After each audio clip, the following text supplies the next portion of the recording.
ഇക്കഴിഞ്ഞ 10 വർഷത്തിനിടെ രാഷ്ട്രീയ നേതാക്കളുടെ പേരിൽ ഇഡി രജിസ്റ്റർ ചെയ്തത് കേസുകളുടെ എണ്ണം 193 ആണ്. അതിൽ മുഖ്യമന്ത്രിമാരും മുൻ മുഖ്യമന്ത്രിമാരും മന്ത്രിമാരും മുൻ മന്ത്രിമാരും എംപിമാരും എംഎൽഎമാരും ഒക്കെയുണ്ട്. പക്ഷേ എത്ര കേസുകളിൽ നടപടിയുണ്ടായി എന്ന ചോദ്യത്തിന് 2 കേസിൽ മാത്രം എന്താണ് ഉത്തരം? ഈ 193 കേസുകളിൽ 138 കേസുകളും 2019-ൽ രണ്ടാം മോദി സർക്കാർ അധികാരത്തിൽ വന്ന ശേഷം ഇക്കഴിഞ്ഞ 5 കൊല്ലത്തിനിടെ എടുത്തതുമാണ്. ശിക്ഷിക്കപ്പെട്ടത് പക്ഷേ 2 പേർ. ഇത് രാജ്യസഭയിൽ കേന്ദ്ര സർക്കാർ വിശദീകരിച്ചതാണെങ്കിൽ കഴിഞ്ഞ 10 വർഷത്തിനിടെ ഇഡി ഫയൽ ചെയ്ത 5000 കേസുകളിൽ 40 എണ്ണത്തിൽ മാത്രമേ ശിക്ഷയുണ്ടായിട്ടുള്ളൂ എന്ന് ചൂണ്ടിക്കാണിച്ചത് കോടതി തന്നെയാണ്.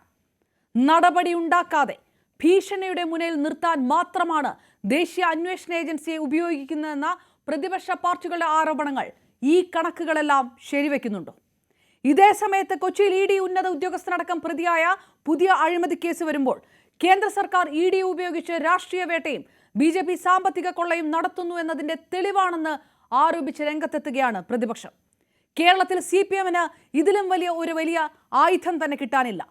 സ്വർണ്ണക്കടത്ത്, ഈന്തപ്പഴം കടത്ത്, ഖുറാനിലെ സ്വർണ്ണം കടത്ത്, ലൈഫ് മിഷൻ, ചെലവന്നൂർ, അങ്ങനെ ഇഡി മുറുക്കിയ കുരുക്കുകളിൽ അന്നേ വ്യക്തമാക്കിയ നിലപാട് ഇടതുപക്ഷം ഉയർത്തിപ്പിടിക്കുന്നു ഇപ്പോൾ.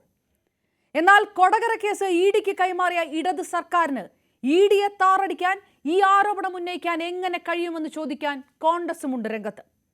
വേലി തന്നെ വിളവ് തിന്നുന്നതും നിയമം നടപ്പാക്കേണ്ടവർ ആരുടെയൊക്കെയോ കൂട്ടിലിട്ട തത്തയാകുന്നതും ജനാധിപത്യത്തിന് അഭികാമ്യമല്ല. ഇഡി ആരോപണത്തിന് മുന്നിൽ നിൽക്കുമ്പോൾ അതിലുയരാൻ പോകുന്ന രാഷ്ട്രീയ കളികളുടെയും പോരാട്ടങ്ങളുടെയും ക്ലൈമാക്സ് എന്താകും?